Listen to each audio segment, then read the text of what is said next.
Good afternoon, and thank you for joining us at FTMIG. Today we have Danielle Levy from Levy Real Estate Group speaking. She has been involved in the real estate industry since the age of 15 and has a variety of topics to discuss.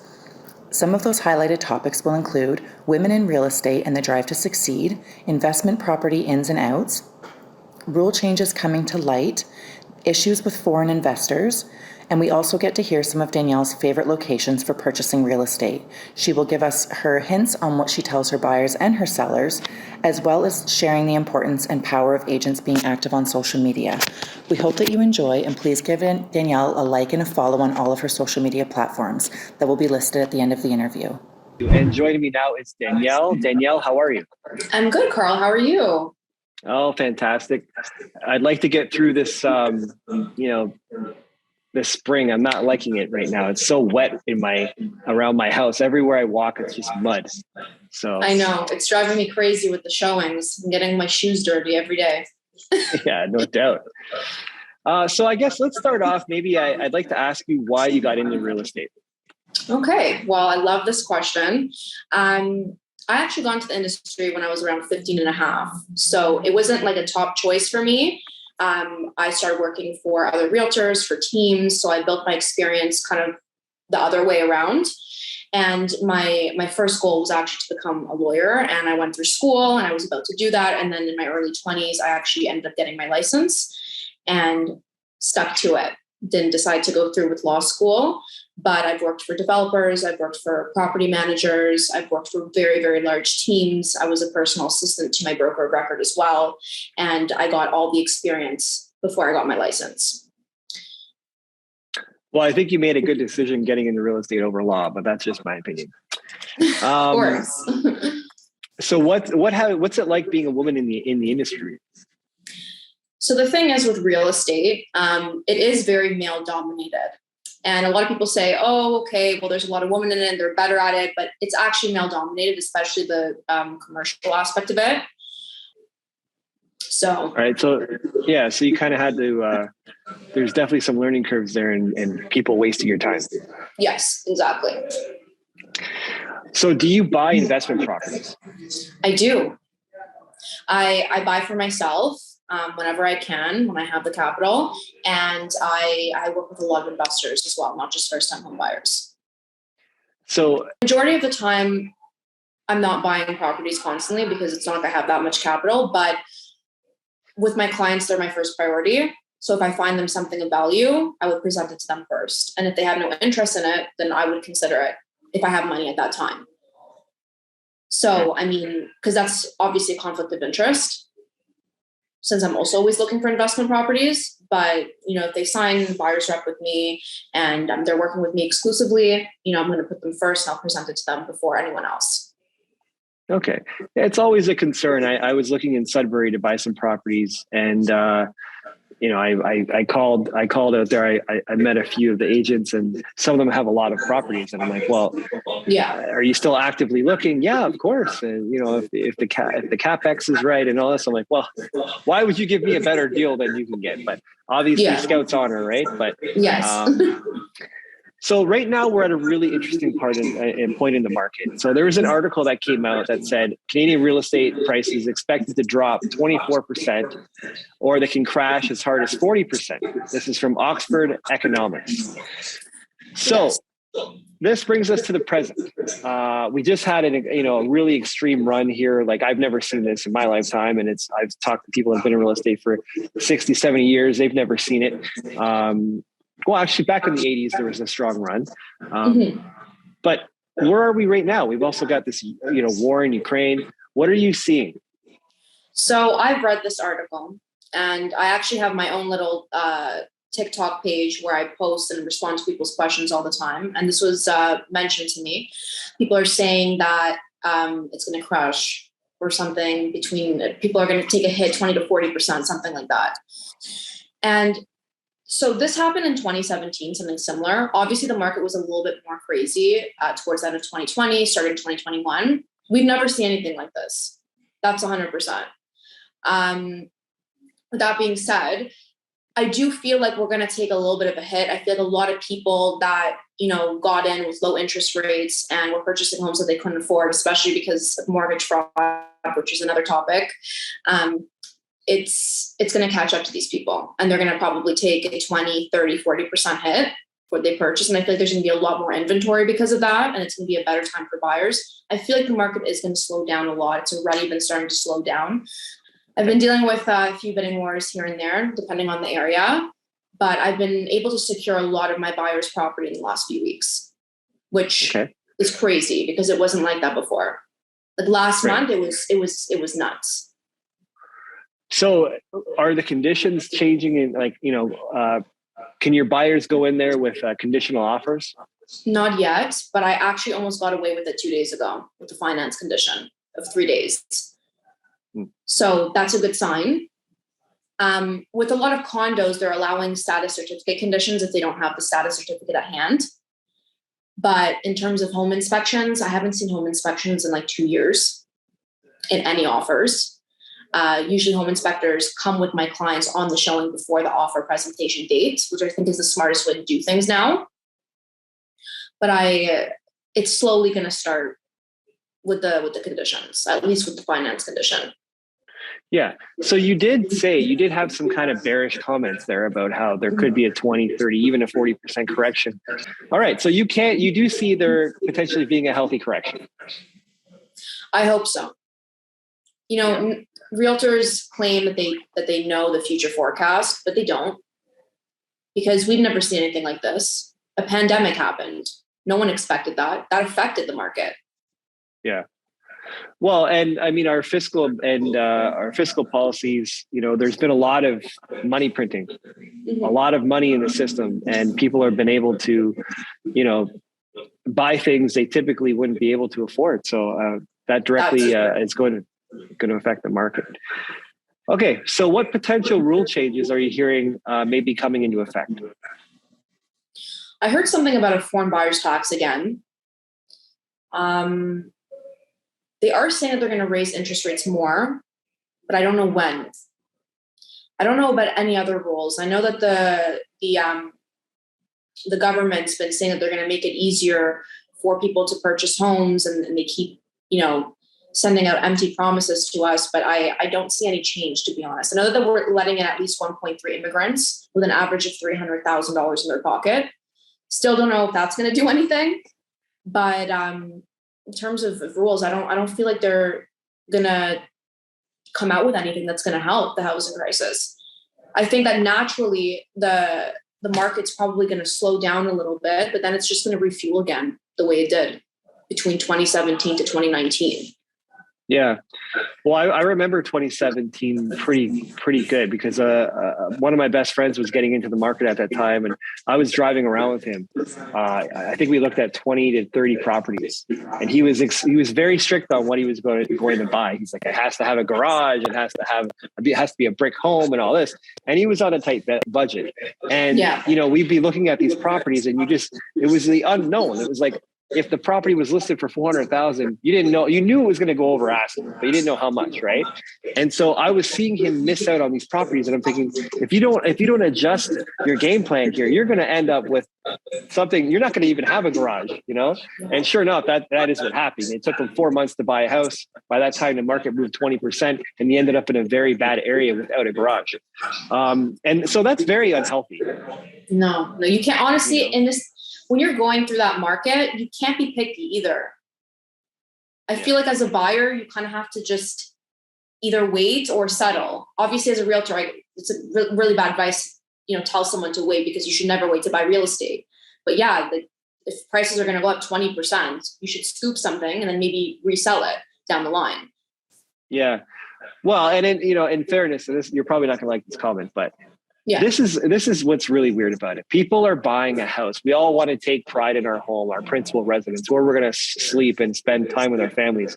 We want to look around and enjoy it, right? So when you're buying something and I think this goes to buyer exhaustion. When you're looking at all these homes and you end up coming to basically capitulating, going, I'm going to have to get something that I maybe don't even really love that much. I don't like it that much, but I keep missing out. And then I'm going to sell it down the road. everybody that's involved in the transactions makes money, but and hey, maybe I end up making 20% of my property, so all the fees are a wash, and I can end up selling it. But I think the lawyers, agents, mortgage brokers, they're okay with that, right? But as a homeowner, you got to uproot your family. It's just a crappy timing buying a house. So what I do is I actually rebate a lot of my clients 1% of my commission, and I help them pay like closing costs. Got it. So that's something that cool. that's just something that I do for my clients. A lot of realtors don't agree with me. They tell me I'm a sellout, but I help people. And that's more important to me because the relationships that I build and the referrals and the volume is a lot more important to me than the money that I make over one deal. So that's what I do. And it's a lot. The 1% really does help pay those fees. Sure. What's the average price of a house in the GTA right now? Over 1.1. Right. So 1% of that is significant. Exactly. Yeah. Going back to the rule changes, one thing that I've been hearing for the last 3 weeks or so is when it comes to investment properties, I'm hearing they might increase the deposit from 20% to 35%. You haven't heard that? I haven't heard that yet. Okay. Yeah, that's not one I really want to see, but I mean, it would definitely affect, quote unquote, the small men and women that are buying long-term investment properties for their portfolio. For example, for me, I would want to buy at least 3 or 4 rental properties for a retirement. Yeah. So now if I have to pay 35% versus 20%, that's that's going to maybe take one property away from you. I know. But if you're a whale in real estate, it doesn't really bother you, right? Yeah, so it'll bother people like us. Exactly. I don't think we're the problem. We're not the issue. Like us, like the new investors are not the problem. I feel like it's a bunch of issues combined, and they feel like maybe if they did this to newer investors that it would do something, but you'll see it's not going to change anything. Yeah. It's not like there's many of us as new investors. So I might screw this up because it's been a while since I've reviewed it, but somebody asked me a question. What percentage of transactions happen where supply is not added from the transaction? Meaning someone's buying the property, but they're not selling the property. And I believe that it's above 50% most months. Do you ever look at that data? I actually have not looked at that data at all. I think it's been fluctuating a lot. Okay. In the last 6-7 months. So I don't know if it's 50%. I would need to double check that.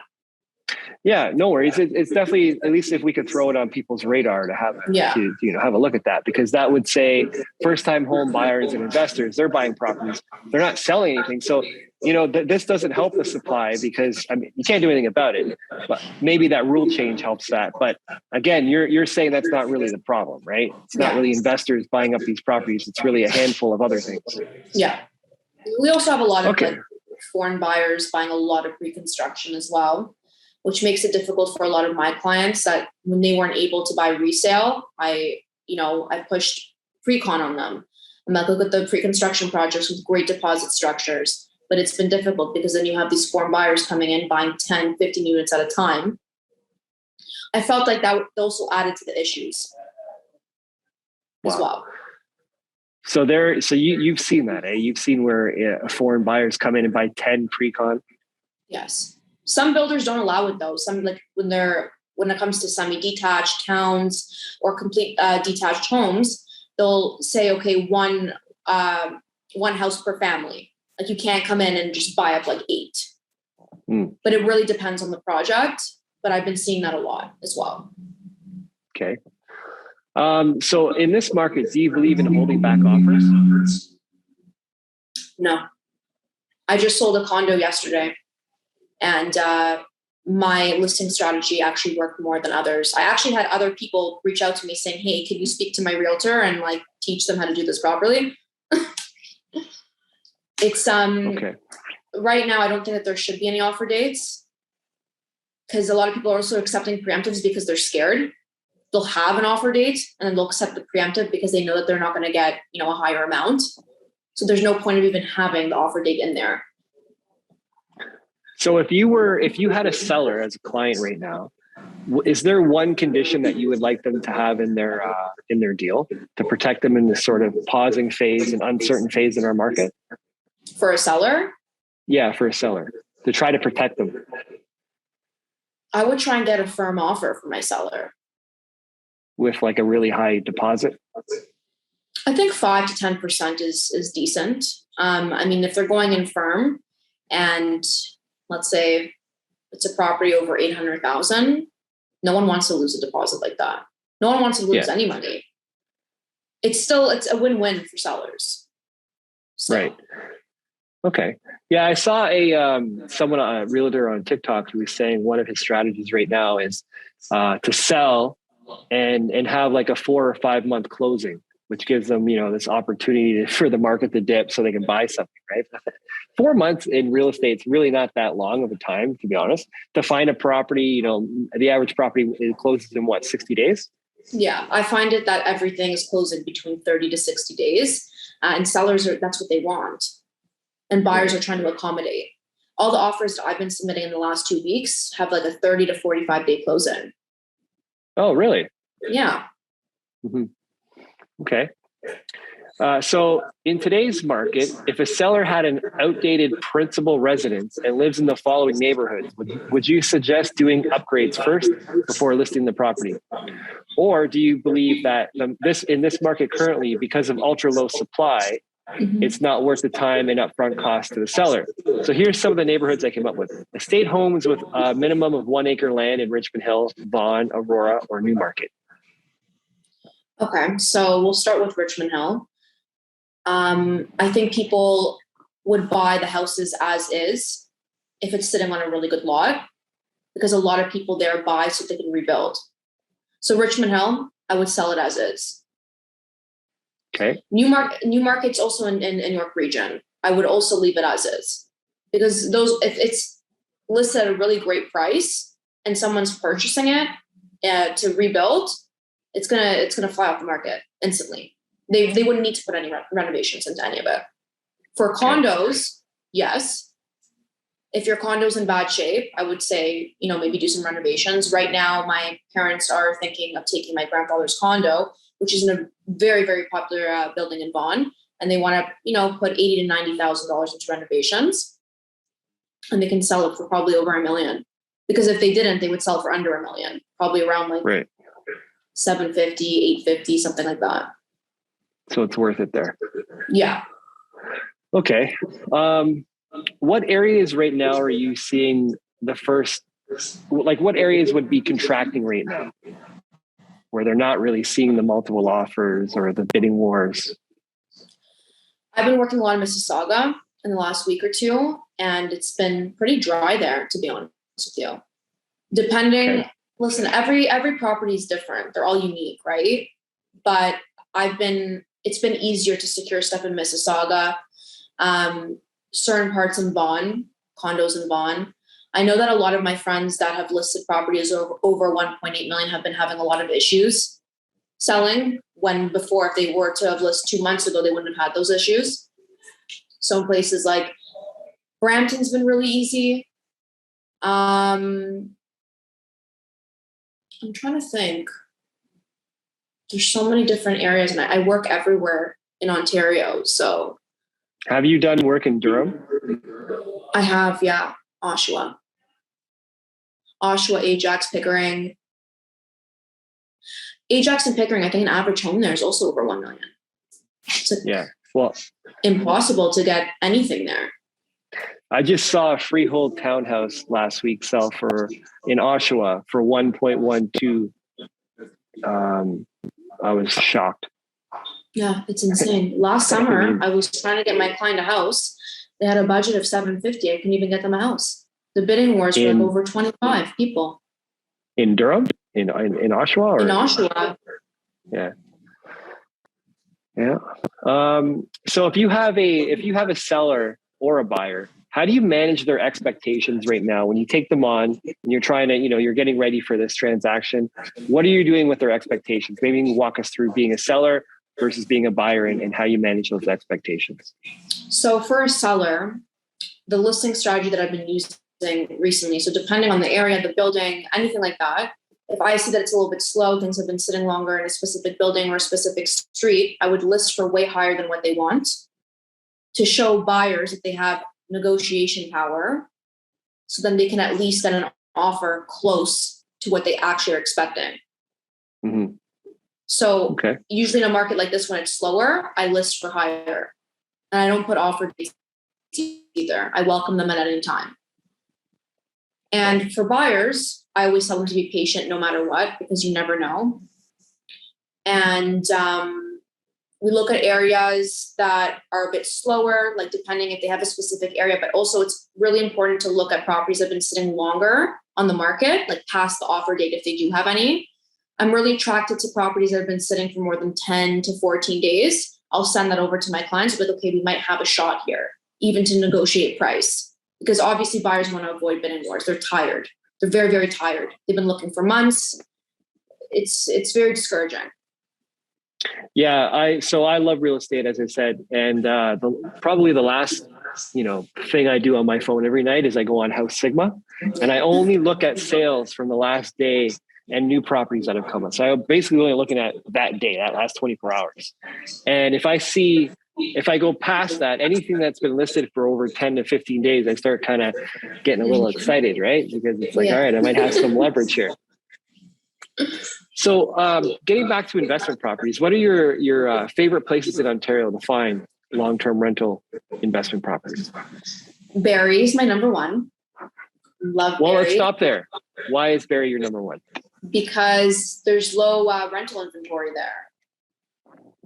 Okay. And it's funny because a lot of people that do own there are investors from Toronto. The average household income in Barrie is a lot less than it is in York Region and in Toronto. So a lot of people here buy properties there for the last 10 years. They were lucky to get in 10 years ago at 400,000, houses that are selling for 1 million now, duplexes. Things fly off the market in certain areas in Barrie. And I really like Peterborough too. I was looking at triplexes there for myself. I was looking at a triplex in Peterborough myself too. I feel like we would look at the same one maybe. If it was recent. It was like 6 weeks ago. Okay, no, I was looking at something 2 weeks ago. It sold in 2 days. Unfortunately. Really? Yeah. What did it sell for? $950.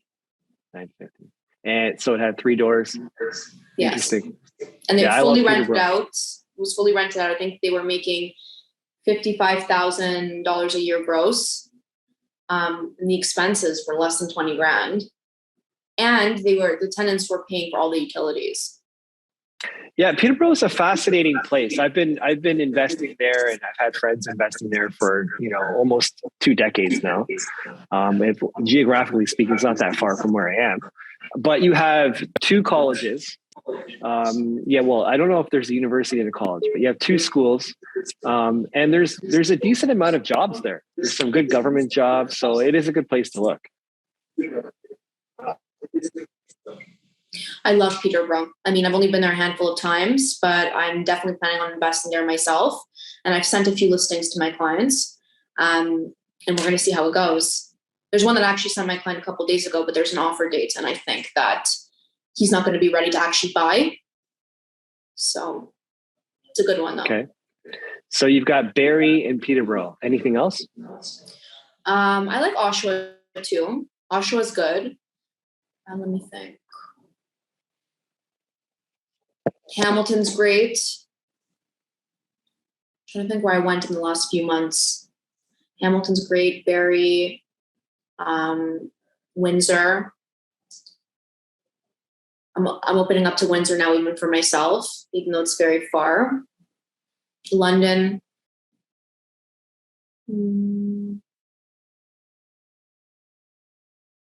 Sudbury. That's what I'm learning about right now, because I know that we spoke about it earlier.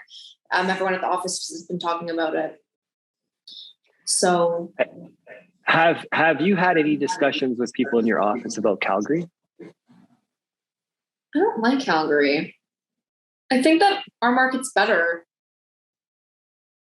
I don't believe in it like I believe in the Ontario market. Yeah, it's definitely different. I know there's some pre-construction stuff going on there with very, very generous deposit structures with closings that are about, I think they were 5 to 7 years out. Plus, you don't play land transfer. Not sure about the tax advantages there. I think you actually have to live there or at least be doing business there to take advantage of that. But I've looked into it, and I didn't pull the trigger because I've sort of, from what I've gathered, it's if you're looking at the downtown core, anything outside of that's really super risky. But I'm not sold either that Calgary is ready to get into the sort of the new world technology, right? They're very heavily dependent on oil and gas. Yeah, right now it looks like there might be some more investment dollars into that industry, but it's definitely not where our politicians are trying to take things. And regardless of how I feel about that, that's just where we're headed. So I really would like to see Calgary become somewhat of a tech hub because that is the future. And that's going to be where we can depend, if we can get jobs there in that industry, we know that they're going to be there for a long time. Well, for starters, I don't like projects that finish between 5 to 7 years. If I were to invest in anything, I'd probably be between 2 to 3 years. And I feel like people are jumping on the idea of it because it's so spread out, the deposit structure, and it's great for them and they can't afford anything here. I don't think that their market appreciates like ours does. I think that if you were able to make a safe real estate investment, it should be in Ontario. There's options for people, and you just have to get into the market before it's too late, before Windsor blows up too, Yeah. So what if you had a opportunity in Hamilton with a 2027 closing, $75,000 down over 18 months? You would do it? Not for a condo. Okay. And it also depends on the area in Hamilton. All right. I had that. You like Stony Creek? Okay. Yeah. Yeah. Someone brought me a Hamilton opportunity. I think it was a week and a half ago, and it was like a 1-bedroom condo. It was going for around $500,000. Don't know the area at all. Can't speak to that. The deposit structure would have been around $75,000 over. If I was wrong on 18 months, maybe it was 14 months. But yeah, he seemed to. No, it's not bad. He thought it was a double, a 2 to 3x your deposit. Your 75,000. Yeah. But so Danielle, if I'm a buyer right now in these uncertain times, should I be waiting to buy? Never. A true real estate agent would tell you waiting is the worst thing that you could do because prices will continue to rise. So if you're able to get into the market and you can scoop a good deal and your realtor is looking out for you, you should definitely do it. Danielle, you mentioned earlier that you're on social media. Can you explain the value that your clients get from you being on social media? So I've been on social media my whole life. And it's helped me a lot, especially in my business. And it's funny because I've built such a strong brand through social media, through Instagram, Facebook, Twitter. I'm on every single app and I'm very active. So I try posting at least like 4 or 5 times a day. And because of that, I've built a reputation.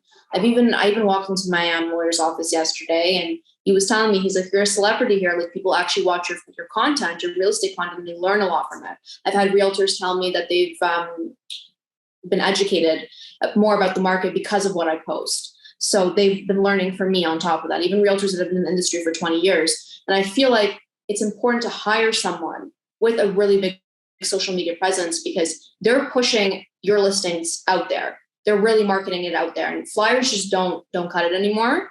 People are on their phones 24/7. They're looking at a flyer and they're throwing it out. You can put out feature sheets all over the unit, all over the house if you want. They're going to be stepping on it by the end of the day. So I feel like social media is just a really important tool when it comes to marketing anything, yourself, the properties that you sell, anything like that.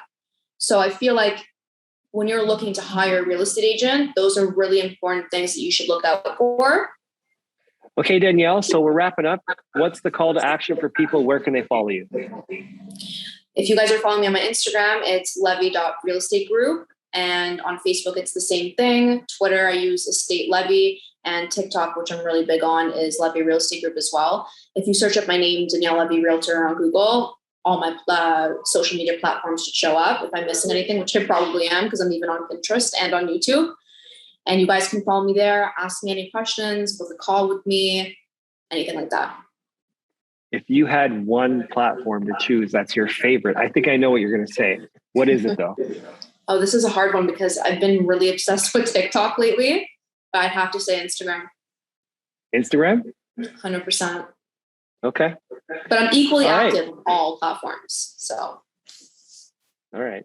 Well, if you want to follow her on Danielle on any one of those platforms or all of them, you're obviously more than welcome to. Danielle, it's been a great interview. Thanks for educating us on the current market conditions right now and, some suggested strategies. Thank you very much.